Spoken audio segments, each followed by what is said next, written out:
Welcome in, episode 152, What's Right with Nick Wright.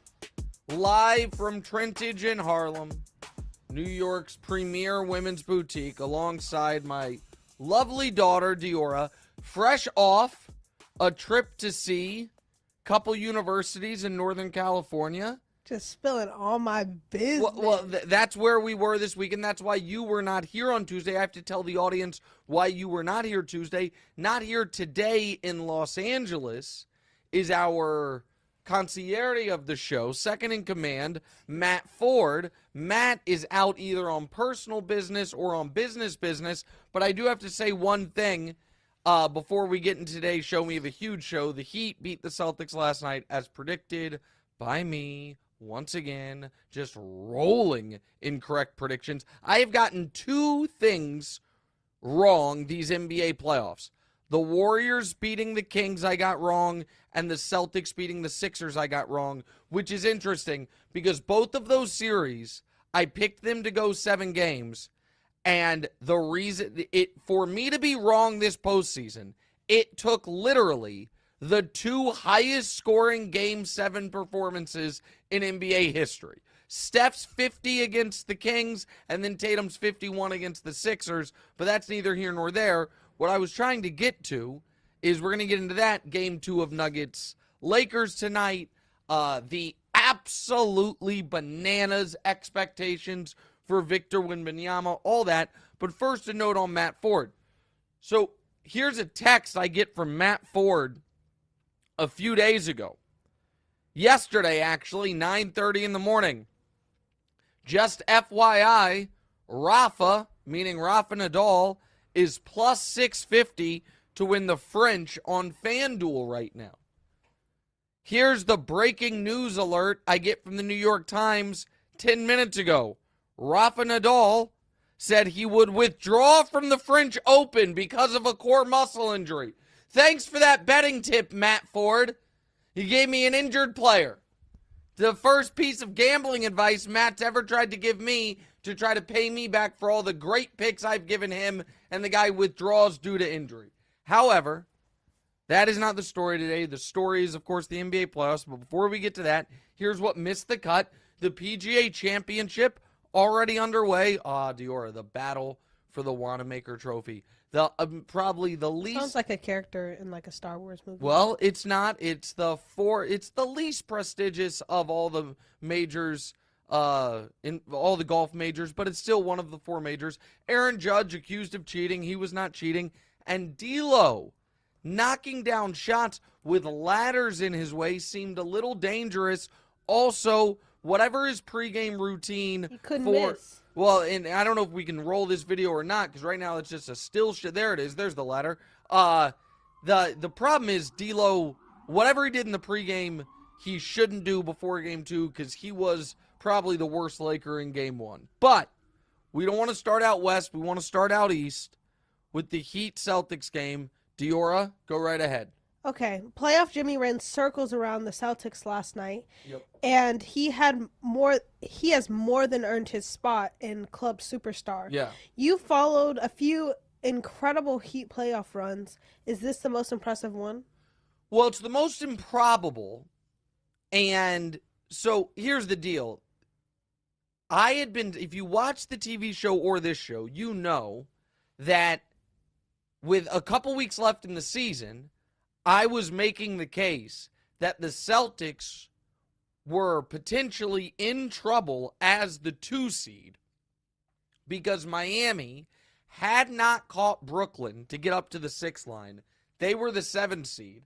They were going to be playing Boston in round 1, and I thought the Heat had legitimate potential to beat Boston in round 1 of the playoffs. That there is a massive difference between playoff Jimmy and regular season Jimmy, and I didn't care that they looked like a mediocre team all year.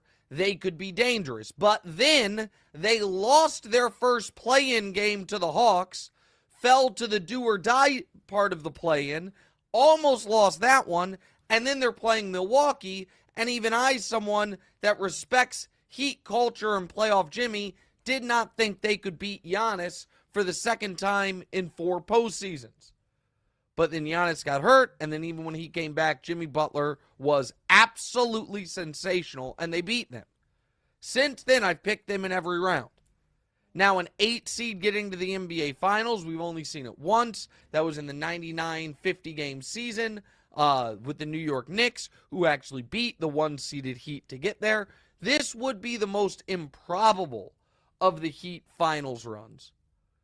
But we have to recognize that Jimmy Butler is one of the most unique players in NBA history, because we have seen the bizarro version of Butler a ton of times in our lives. The guys who are unbelievable regular season performers and then fall off significantly come the postseason.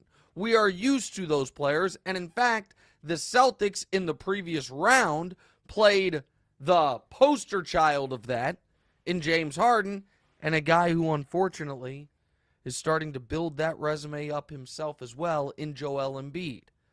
Guys that are Harden at his apex was a consensus top 3 player in the league in the regular season, and then was not a top 10 guy come the postseason. Embiid, in back-to-back-to-back years, has been first or second in MVP voting, and in none of those years has been a top 10 playoff guy. Jimmy Butler, on the other hand, was not even an all-star this year and has been the best player in the Eastern Conference side of the bracket the entirety of the postseason. So that should not be surprising. Here's the other thing that should not be surprising. Man, Joe Mazzulla is not ready for this. Okay? He just isn't. Maybe he will be, but he's 34 years old, and he was not being groomed to be the head coach. The Celtics last year had Ime Udoka, who had stepped in for Brad Stevens. Udoka was a rookie head coach. He actually did an awesome job, and they had a deep bench of coaches in Damon Stoudemire and Will Hardy. Well, Stoudemire's gone. Hardy gets poached to go be the head coach of the Jazz. And then Udoka has to, get suspended and then has to essentially resign / be fired due to scandal. So the Celtics are left scrambling. It would be as if, don't take this the wrong way, baby, as if we're doing this show and all of a sudden DeMonze, who had been doing it with me for a year, gets hired by The Ringer to go host his own show, and then out of nowhere, I have to resign in disgrace, and they're like, Diorra? I guess you're doing it? One day, maybe you'd be ready for that. Maybe I am a little offended. Well, it would be too much too soon. It would not, and you were like, okay, so I need to just do this thing solo for an hour every. You would not have gotten the training or the experience to be good at it. And now what you have is Mazzulla up against the best coach in the sport. His post-game press conference yesterday, it was detached from reality. Yes, the third quarter flipped the game, but the idea that the fourth quarter was not a huge problem for them as well is not true to fact. I don't think he was meaning to, but he was by default blaming his players. He's like, we were well prepared. We had a plan. We just didn't execute. That's putting it on your players. During the 46-point third quarter by Miami, he called no timeouts. He's not ready for this. And then there's the Celtics superstar, Jason Tatum, who is coming off the best game of his life, the 51 in Game 7, who takes 0 shots in the fourth quarter and has 3 horrible crunch time turnovers. A pass right to Jimmy Butler, and then back-to-back traveling violations. We're definitely going overtime today. I don't know that we are. And I would just like to point out, you said that Yeah. you said that Jimmy is the most unique, and you usually like to correct me on my grammar, but unique isn't something that you're the most at. You're either unique or you're not. So Are you sure about that, or is this the producer setting you up no, to I'm fail? completely sure. Being You're not the most unique. Being unique is being different from others. You're not the most different from others. That's not really. It doesn't really work. No, you can admit you're wrong. Well, if I'm wrong, I will admit I'm wrong. No, you won't. No, hold on a second here. Hold on. Can you be the most unique? So let me, the word unique means unlike any other, the only one of its kind. It is an absolute condition. There is no comparative form and takes no adjectives. Thus, So you something are wrong. cannot be so unique, the most unique, or any other kind of unique. Okay, I am wrong. That is a great job by you. Also, that means the word is used incorrectly all the time. Not really, no. No, because I don't think people use it to mean one of a kind. No, you can say someone's very unique. Mm-mm. You can't say that. You can't. Nope. No, but you could say you're very like. No, you can't. It literally says takes no adjectives. No, like your name is very unique. Like that. No. Yes. But, oh my gosh, you were right for a moment. Now we have to move on. But you were right for a moment, and now you're going against exactly what you just taught me. That's the point I'm making, which is evidently you can't be very unique or so unique. You're just unique. That's weird. Okay, let's keep it moving. As I was saying, I'm not ready to move on yet. I'm still talking about things. You're over here trying to no, I think you could be done. Grammarly points. I think we can go on to the next one. No. I feel like you've spoken. We actually can't. And so Broussard and I on the TV show got into not a heated argument, but a real back and forth about who would you rather have for this series, Tatum or Butler. And if you are ranking NBA players at large, Tatum, of course, would be ranked ahead of Butler because of what he does over the course of an entire season. But come the postseason, and it's not because Tatum's not a good postseason performer. I don't know how you could argue there's almost any wing in the league right now you'd rather have than Jimmy Butler in the playoffs. He's a great defender. He plays 44 minutes. He's tough as nails, and he gets buckets. And he's a terrible three-point shooter that come the playoffs finds a way to hit them. In the last 4 years, he's tied with Luka for the most 40-point postseason games with 8 of them. He has 0 in the regular season. Last night, he had 35 points, 6 assists, 7 rebounds, 6 steals. He joins Iverson and MJ as the only guys in playoff history with multiple 35, 5, 5, and 5 games in the postseason. His other one was in the finals against LeBron. And then, Diorra, lastly, before we do move on, there is the issue of your brother here. He's going to be very, very upset. We should start cheering him up now, then. I don't know how we do. Send him money. You want to know something? Oh, he's going to be mad at me about this. I don't care. I'm going to tell him. I text him Tuesday before the pod.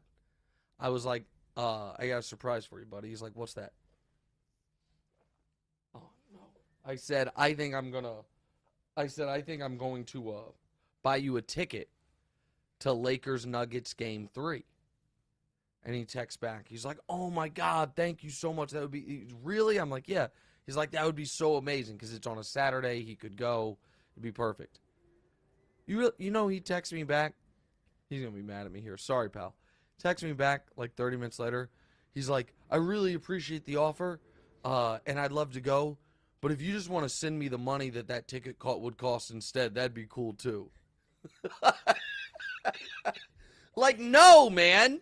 I'm not offering you cash. I'm offering you an experience. So, I mean, I think he was very, very confident, as most Celtics fans were, going into this series. The problem is the Heat have the best player in Jimmy Butler, and it's a 1 versus 30 coaching matchup. All right, now we can move on. What's next? So despite losing, you say you've never felt more confident about the Lakers. Yeah. Jokic ended with a triple-double and then stole the ball from LeBron to close it out. Yeah. Maybe you saw a different game than we did, Sure. but how was losing actually winning in your mind? Well, here's the deal. I thought the Lakers would win game 1. So I was wrong about that. That's the first Laker game I've gotten wrong this postseason. The streak is over. It's very sad after getting 12 correct in a row. And people were, because I tweeted something similar to this, and people were like, oh, moral victories. Here's what I think some people don't understand about the postseason. No, there are not moral victories, but there are also not actual victories except for winning the series. It is first to 4, and each slice of that pie is harder to acquire than the previous. And so early in a series, yes, of course, you want to stack wins, steal home court, all of that. But what you really want to do, at least what I like to do as someone that's going to evaluate and look at it, is say, okay, who has advantages where, what adjustments can be made, and what is sustainable. What the Lakers succeeded at, to me, almost all of it, except for shooting 50% from 3, but they only made 11, was sustainable. They got easy shot after easy shot after easy shot. LeBron didn't have to sweat to get nearly a 30-point triple-double. AD had the quietest 40. Now he's not going to score 40 every night that I can remember. And it's because the Nuggets do not have the personnel to guard the Lakers. Conversely, is what the Nuggets did sustainable? Some of it, but not all of it. Jamal Murray is a very good player. He is not going to shoot 60% in this series. He is, on the other hand, going to be forced to defend, and I don't think he can. Jokic is great. Undeniable. However, through 3 quarters, he had what Mark Jackson called, or Van Gundy, one of the two, one of the greatest playoff games he has ever seen. That level of play is not going to sustain over the next 4 games. It wasn't even able to sustain over the 4th quarter, where he was essentially shut out. Turned the ball over, didn't make a basket. Jokic, and this is where the broadcast was like, oh, if you haven't watched Jokic, this is what he does. No, it's not. I have watched Jokic, and he's excellent. But, some context, Game 1, first game of his playoff career, he took multiple threes without a miss. Second most rebounds of his playoff career. Second most assists of his playoff career. The highest kind of catch-all stat game score. The highest game score in any victory of his entire playoff career. So even by his lofty standards, that was arguably one of, if not the greatest postseason game of his career, and he did it all through 3 quarters. What else is not sustainable?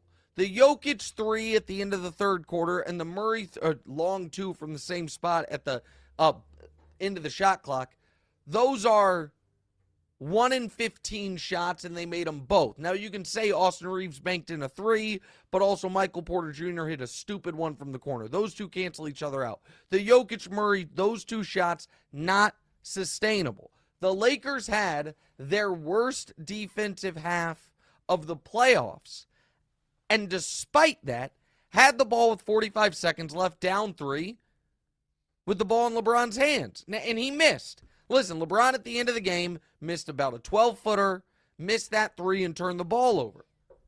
And so the Lakers could have stolen that game, but I see some replicable things the Lakers can build off of. And the fact that down 11 with a second left in the third and Jokic hits that stupid shot to put the Lakers down 14, the fact that they didn't just say, okay, not our night, and fold their hand, to me is indicative of a team that truly believes we have real edges here.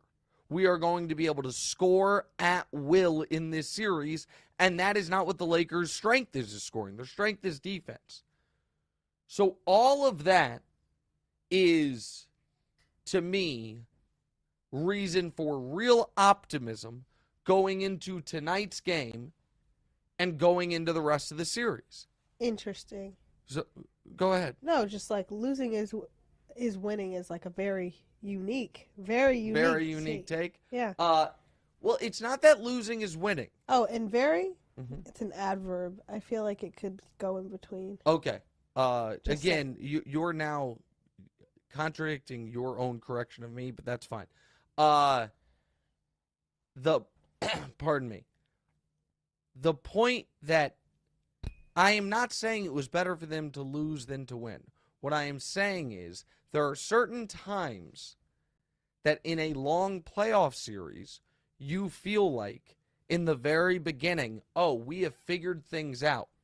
The example I used on the TV show that I'll use again is the 2015 Finals, Warriors-Cavs, Game 3 that the Cavs and LeBron won. At the end of that game, the Warriors figured some stuff out with Iguodala on the court that led to them winning the next 3 games. And while I don't think that putting Rui on Jokic is this catch-all, cure-all like some of the media does, I do think that is an interesting wrinkle. I think they will put LeBron on Jokic occasionally to let AD roam. And I think the Lakers can throw a lot of different looks at the Nuggets defensively to try to cause some problems. I do not think the Nuggets have the personnel to slow down the Lakers offensively. And I don't think the Nuggets are going to score 130 3 more times in the series. All right, next. Okay, Draymond said that the Warriors would still be in the playoffs if he didn't punch Poole in October. Sorry, I don't know what just happened to That's my okay. brain. Steve Kerr also said there was some trust loss, but he confirmed Thanksgiving. No, that is not your fault. That was a Ron Burgundy moment. That was the script auto-corrected that to Thanksgiving, and you were just reading what was in front of you. So don't worry about that. He confirmed that the team needs Draymond to win titles. That's what he confirmed. Go ahead now. Bottom line, do the Warriors need to put up with Draymond? Our script is really giving you some troubles here. See, now I look bad. Yeah, I mean, well, listen. By the way, I don't know who in the back did that, but thank you. This is bad. This is what you get for trying to correct my grammar. Is all of a sudden the script goes haywire on you. Also, I asked you right before the show if we needed to go over anything, and you were like, no, Gabe and I did that. We're just fine. I probably could have caught that for you, but don't worry about it. That actually wasn't there before. I might have done that. As we're going, here's the deal. The Warriors are stuck. They're stuck for a bunch of different reasons, and we are going long today, and we've talked a lot about the Warriors, but one of the reasons is this. They do need Draymond back, but they need him back at a discount.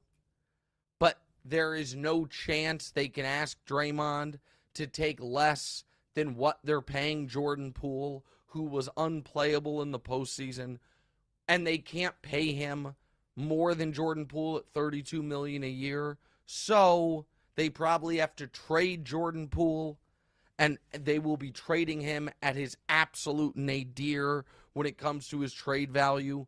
None of that is a recipe for an aging team coming off a bad season to get back to contention. So, listen, all year long, I said the Draymond punch and the fact that he wasn't actually punished for it was as big of a story as one could imagine, and people thought that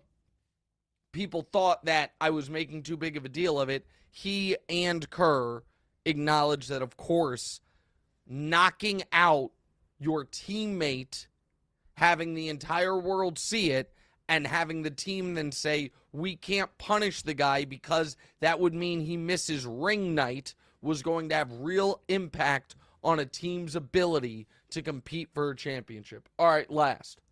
Okay, the Spurs won the draft lottery. Their prize, Wemby. Now that we know where he's going, it's time to plant your flag on the Frenchman. Is he the next can't-miss number one pick, or is he just another overhyped foreign-born player? Okay, so I don't think he's I don't think he's Frederick Weiss. I don't think he's an overhyped foreign-born player. I understand why there's this hype surrounding him. He's 7'5". He's a 7'5" guard, essentially. The health is an obvious concern for anyone in NBA history taller than 7'3". We've talked about it. Injuries have been a huge part of their career, so that's a concern. But set that aside. Set the health stuff aside. The hype, though, has now gotten to an insane place. And this is not me being anti-Victor Wembanyama. But when Woj comes on TV and says multiple league executives believe by his third year he could be the league's best offensive and the league's best defensive player, what you're saying is there's only one player in league history that's been true of, Kareem. And Kareem played 4 years of college basketball at UCLA and was an adult by then. Wemby is 19, coming from a league in Europe. The idea that they believe he's going to be Kareem, that is too much, flatly. And I did this thought exercise on the Sorry, Diorra. He's been kicking me a lot. I know, I didn't like mean to point that out. On the show yesterday, and I said, okay, let's just go the last 30 years. The best number one picks. Here's how you would rank them. I'm not going to do all 30, but the top 6. LeBron 1, Duncan 2, Shaq 3, AD 4, Iverson 5, Dwight 6. Of those guys, right now, who do you think he'll have a better career than? And Broussard said, forget AD, Dwight, and Iverson. If Wembanyama doesn't have a better career than Akeem Olajuwon, he's a disappointment.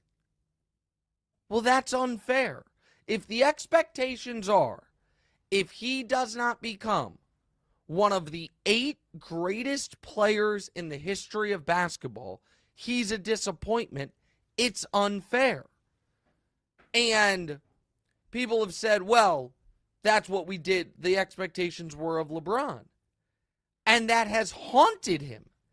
The fact that he has lived up to them does not mean it hasn't been an anvil around his neck the entirety of his career.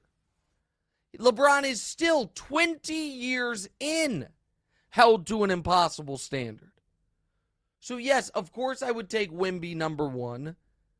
I do think he profiles as the best prospect since LeBron. Not the best prospect ever, but the best prospect since LeBron.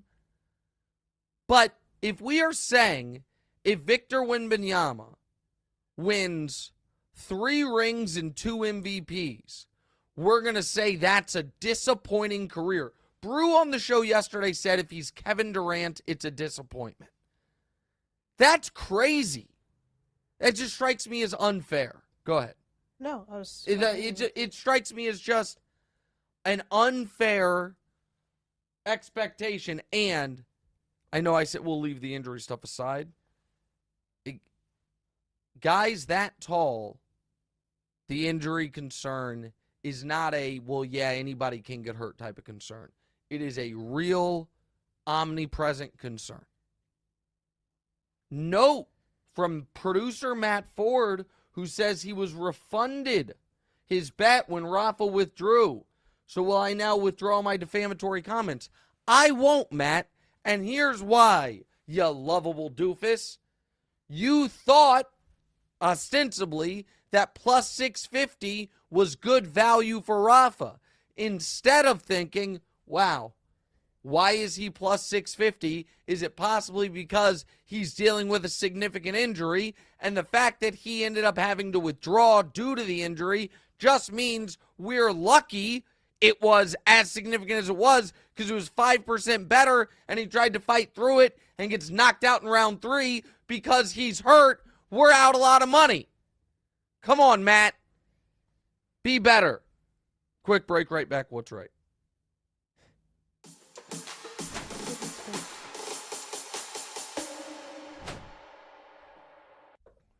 Welcome back. Oh. No, that's my job. Oh, now. I'm sorry. I'm so sorry. I figured you were still busy reading about Thanksgiving in the middle of the Warriors question. It's not funny. That was not my fault. I mean, listen, you got to adjust on the fly. You're about to what be if Barkley sees this a professional stage performer. Well, exactly. That's why I'm saying you're about to be a professional stage performer. Sometimes there's going to be lighting miscues. The director's going to give shush your face. Okay, all right, you want to welcome us in? Yeah, I will. Go ahead. Welcome back, episode 152. Now we're going to start with the Ja update. Yeah. So, Ja released a statement that, in my opinion, was either 400 words too short or 40 words too long. And we'll get into the statement Ja released in a moment. But this Ja update is actually going to be something of a media critique first. I gotta say, I am constantly impressed by some of my colleagues' ability to so shamelessly create content that I do not think they actually believe, because they know it will get them internet applause. And here's what I'm talking about.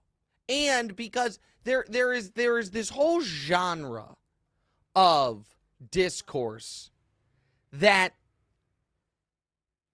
is just catnip for what I would call people are going to get mad. Whatever.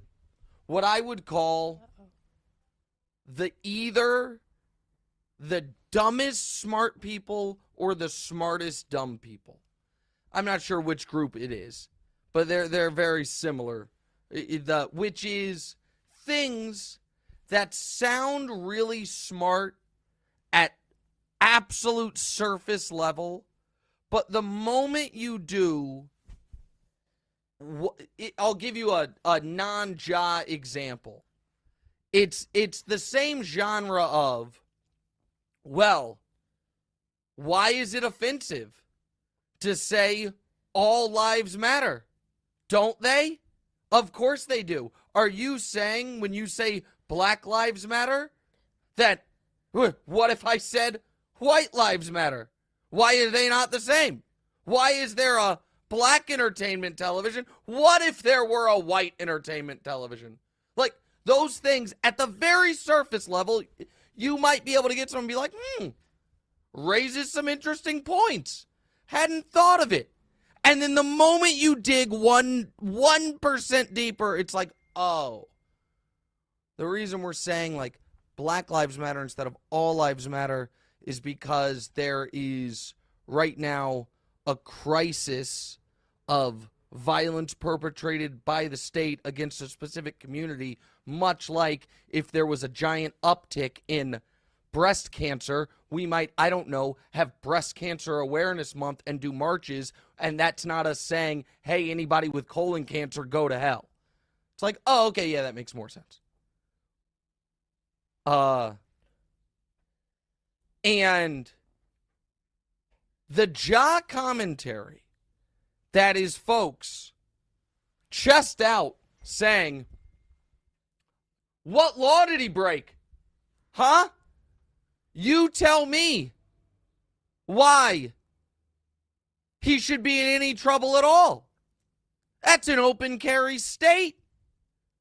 He's broken no rules. Yeah, you are correct that Ja Morant should not be arrested for what he did. And you are correct that we have a lot of political figures in this country that flaunt guns as a way to appeal to their constituency. Put them on Christmas cards with their kids holding them.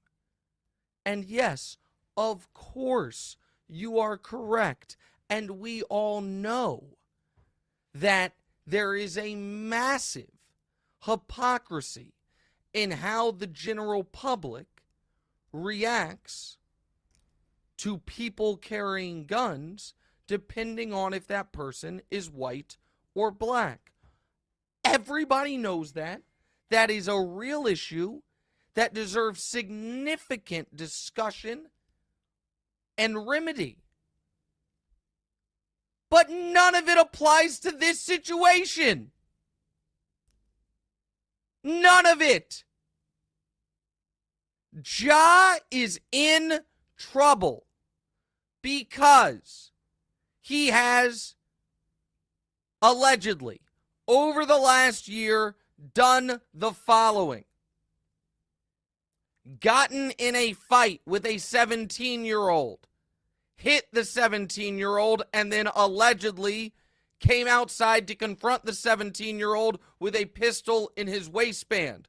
Gone to the mall because his mother was being allegedly disrespected by a Foot Action or Foot Locker employee and told the security guard, I will wait till you get off work. Went to a volleyball game where his mother allegedly was disrespected by a high school girl and allegedly threatened her. Got in a car with his buddy Deontay Pack and others where allegedly a laser-sighted pistol was pointed at Indiana Pacers players, and then, most recently, waved a gun at a strip club and apologized for it and said he would not do it again, and then 52 days later, waved a gun in his car, both on Instagram Live, and seemingly apologized for that. There are plenty of jobs that would not want the face of their company doing that.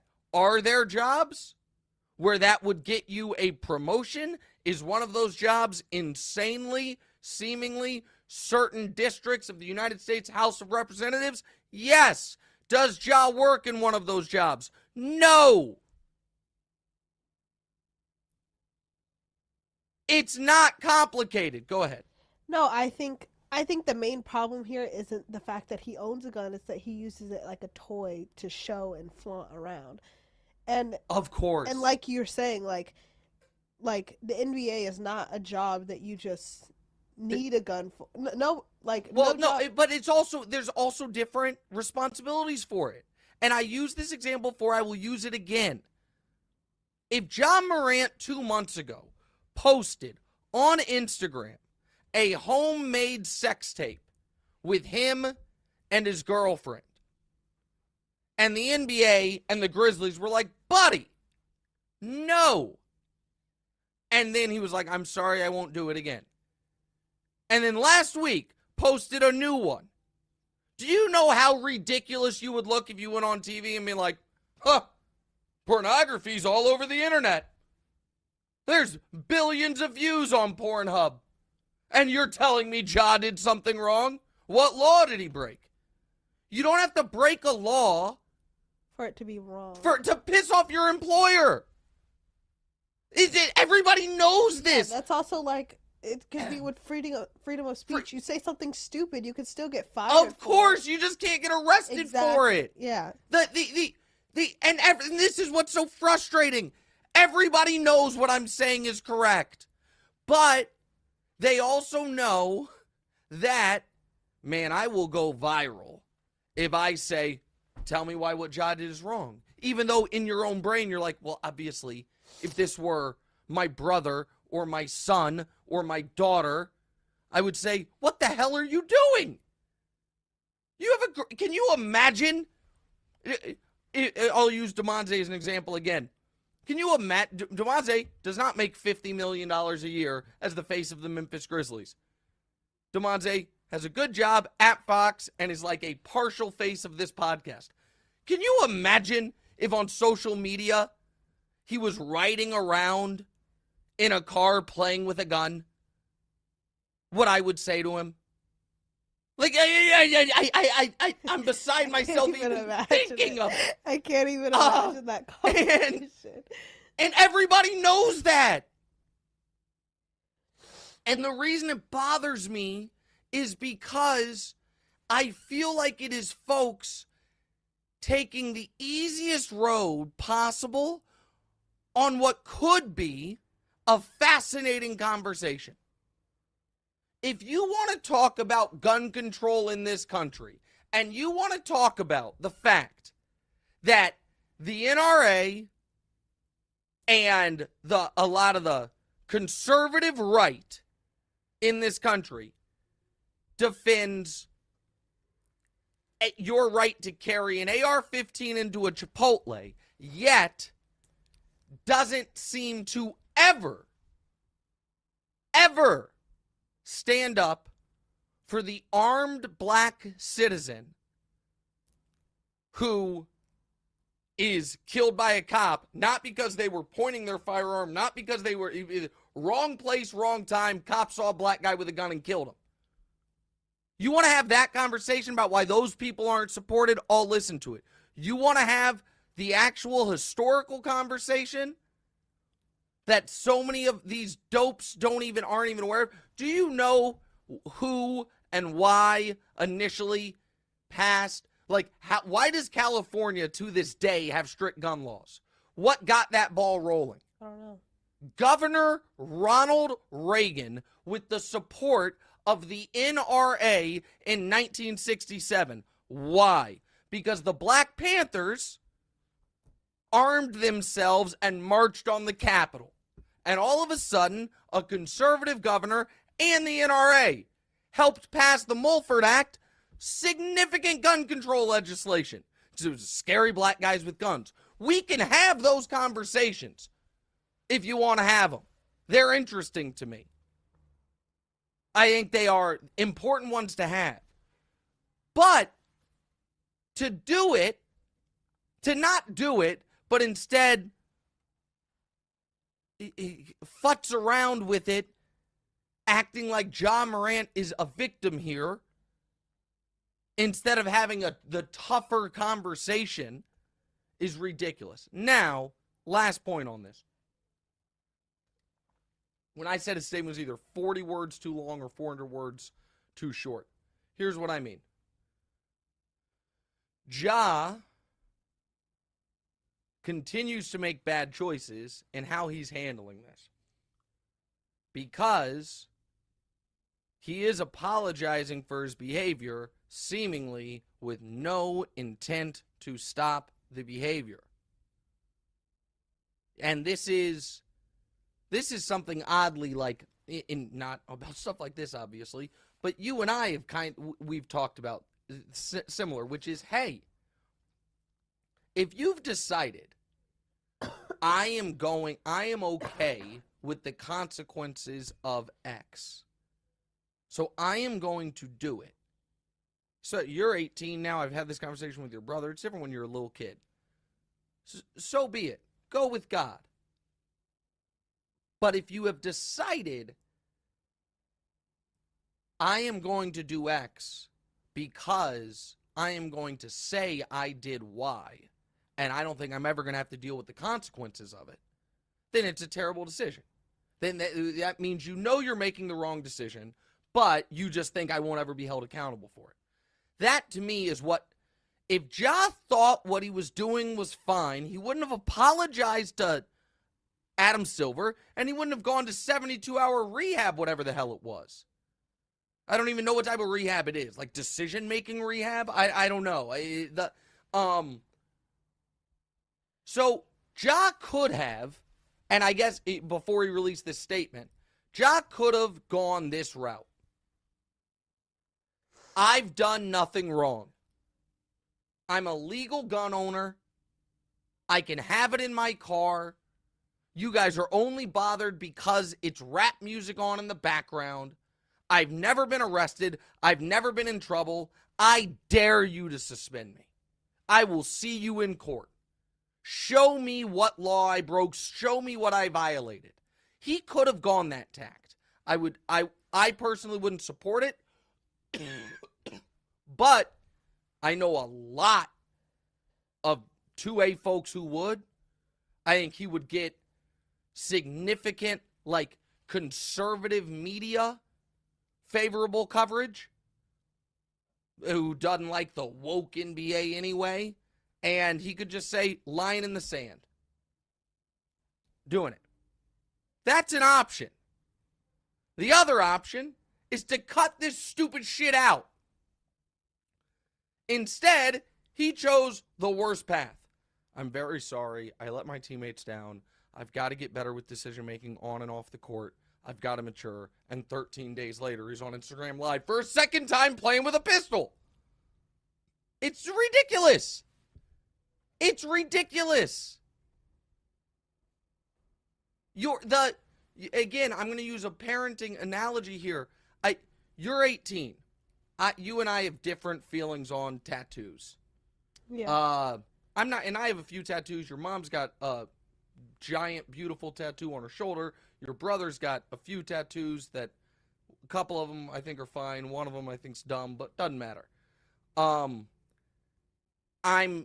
anti young people getting tattoos because I know when I was 18, the tattoo I wanted to get, and I'm so glad I'm not a Rufus. Okay, well, we all think we're not dumb when we're 18, but then we look back, but doesn't matter. Point I'm making is this. You now could go get a tattoo, and there is nothing I could do about it. If you were to do that with the plan being, I'll just make sure I'm always covered up wherever this is when I'm around my dad, then it's a terrible decision. If you were to do it, then and say, I'm doing it. I'm 18. I want it. I'll deal with the consequences. Maybe I think it's a terrible decision, but at least you are doing it planning to be able to stand by it. Ja apologizing for things that he never intends to stop doing shows, to me, such an overwhelming lack of maturity. It's stunning. It's just absolutely stunning. So that's it. That was long. They just put overtime on the screen there. We haven't even gotten to the game. All right, let's do the game real quick, Diorra. I'm going to do the game in less than 3 minutes. We're going to do 30 seconds of question. Chance. I'm going to do the game in less than 3 minutes. I don't know if we still can do it. Gabe, you can tell me in my ear if we have to pivot off it. If not, we'll do it real quick. Diorra, just start reading and we'll go. Go ahead. Okay, AD has followed up all of his big playoff games with absolute duds. He had 40 and 10 in game 1. Things aren't looking good tonight. Right or wrong, AD will show up in game 2. Right, he'll show up. I don't think he's followed up all his playoff games with duds. He's followed some big offensive games with bad offensive games. What they need from AD tonight is defense and rebounding. The points will be a bonus. I think he'll be really good tonight. Next. Devontae Adams says that he proved he didn't need Rodgers to be great after 100 catches, 1,500 yards, and 14 touchdowns on your boy Derek Carr. Now he'll have a chance to prove it again with Jimmy G as his quarterback. Right or wrong, Adams will still feel QB proof with Jimmy G. I think it's right. I think Devontae Adams will be great, and I think Jimmy will target him a ton. I think the Raiders will stink, but I think Devontae will have Devontae's a great player, and I think he'll have a monster season. Next. Reports are that Joe Burrow is considering his other big-name teammates when negotiating his contract. Yep. If he takes a discount to keep Chase and Higgins, they will be perennial AFC faves. Right or wrong, Burrow's generosity should worry the Chiefs. Wrong for twofold. One is I think Burrow's about to become the highest paid player in the history of the league, so I don't know. Listen, if Burrow takes $30 million a year, yeah, but he's not going to. He's going to probably get closer to 55, and nothing should worry the Chiefs. The best team by a mile. Next. Sorry. It's all right. We're on Bronny. Okay, that's what I thought. USC Hoops coach said that LeBron isn't being overbearing with Bronny at all. Maybe he's sort of busy right now with all the things that he's doing, you know? Right or wrong, USC fans should want the GOAT more involved. Wrong. And I don't think that's Bronny's style or LeBron's style. I also don't think his wife would allow it. I think Savannah, there's a great clip from a couple of years ago of Savannah and LeBron being interviewed about Bronny. And I forget if it's 60 Minutes, whatever it is. And Savannah they're asked, what do you want for Bronny? And Savannah is like, I really just want him to be happy and be a good person and, chase his dreams and to just have a happy life. And LeBron just says, matter of factly, I want him to play in the NBA. Like, LeBron, but I think Savannah has done a really good job, and I think LeBron is doing his best on making sure that LeBron's wants don't trump what's best for Bronny here. And Bronny's not going to be the best player on that team, and I don't think LeBron's going to be the type to be the helicopter parent. All right, last one. Okay, Fox Sports NFL asked ChatGPT to rate the top 10 teams since 2000. Yeah. Here's a list. Yeah. Most notably, your 2019 Chiefs come in at number 10, behind some very suspect teams. Right or wrong, your job is safe from the robots. Well, I don't listen. I think it's right that my job's safe from the robots for now. It's not even because of this ranking. They also had ChatGPT rank the top 10 Chiefs ever, and Travis Kelce wasn't on there. I do think ChatGPT got it right that the 07 Patriots is the best team of the last 20 years, even though they didn't win the Super Bowl. But that 2019 Chiefs team wasn't even the best Chiefs team. 2018 Chiefs were better than the 2019 Chiefs. 2018 Chiefs just didn't win the Super Bowl. 2020 Chiefs were better than the 2019 Chiefs. They just didn't win the Super Bowl. So, yeah, I think the robots will come for all of us at some point, but no time soon. Quick break, right back. Answer your questions in the chat. What's right?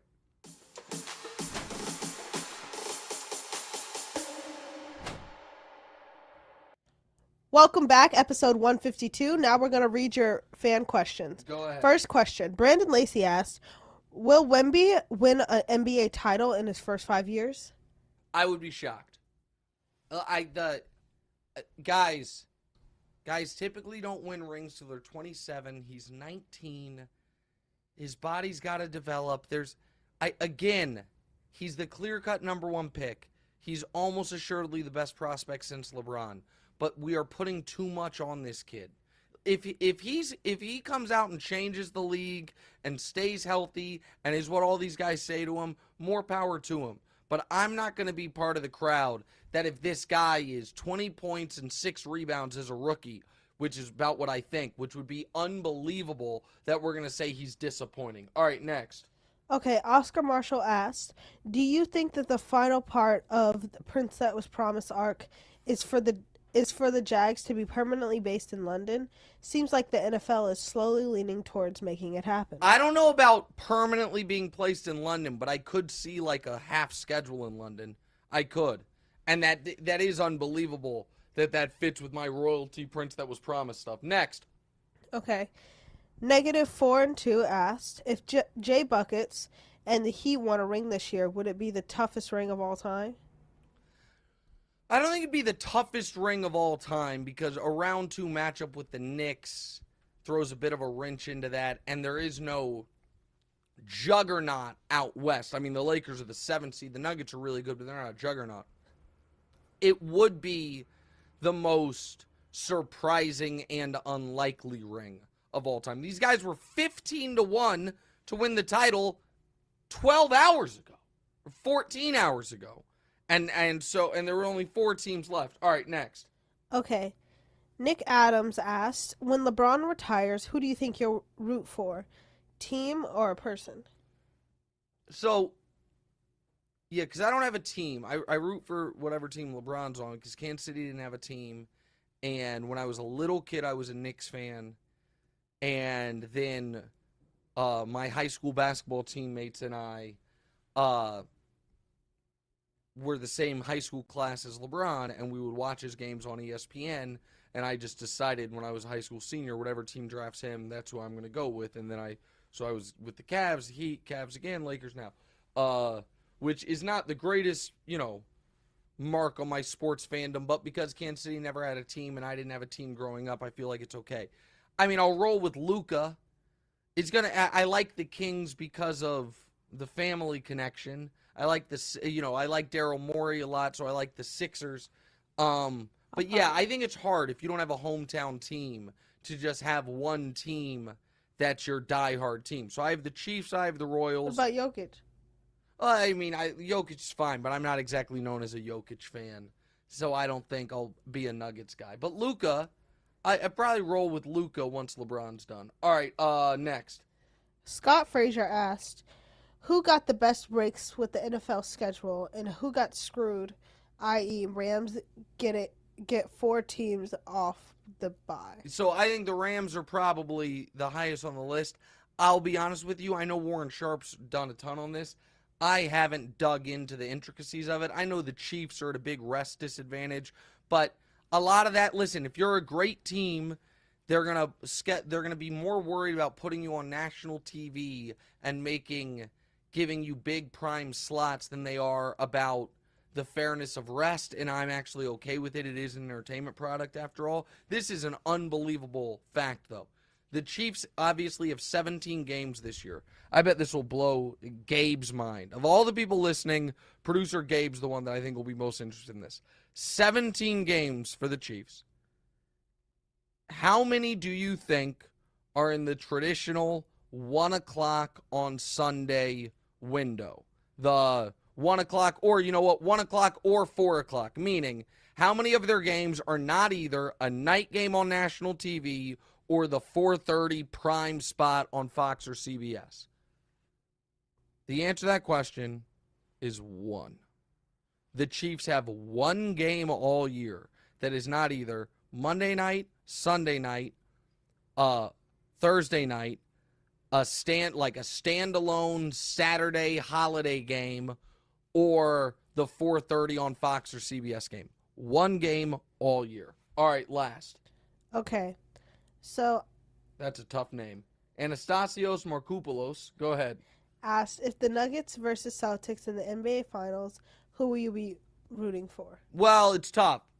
I'd like for DeMonte to be happy, and that would mean the Celtics, but I don't have it in me to root for the Celtics.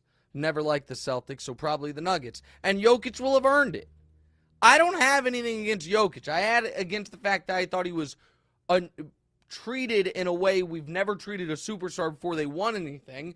But if he wins, he wins. All right, last one. Go ahead. Okay, so Christian Lazo asked what I would change about how you dress. Yeah. I don't know, just slight more coordination, but not too much coordination, because sometimes you're too matchy-matchy, and sometimes it's a little bit everywhere. So I think what the guy's getting at is, because I don't think you feel this way, I think they're wondering if you would prefer if I dressed more like the other dads, like at your school. So suits? Well, I wear suits on TV, but yeah, like like polos and khakis and like boat shoes. Yeah, no, I couldn't. Yeah, that's not me. So, listen, Diorra and I, despite the fact she corrects my grammar and comes at me a bit on the pod occasionally, Diorra and I have a great relationship, and I think she likes a lot of things about my personality, even though she thinks I'm a weirdo. Not a weirdo, but No, I think you're a weirdo. I okay, take fair that. enough. All right, see you guys on Tuesday. Enjoy the games tonight. What's right? Bye. Hey, it's Nick Wright. Thank you so much for watching. Please do us a favor. Click subscribe. It helps my ego, and DeMonte's got a financial bonus writing on a number of YouTube subscribers, so help him out. And also, click the bell. I don't know what the bell does, but they tell me to tell you to click the bell. And if you're audio listeners, people that have commutes, drives, whatever it is, subscribe to the podcast as well, wherever you get the podcast. Same show, just in your ears instead of through your eyes. All that. Check it out. Appreciate y'all.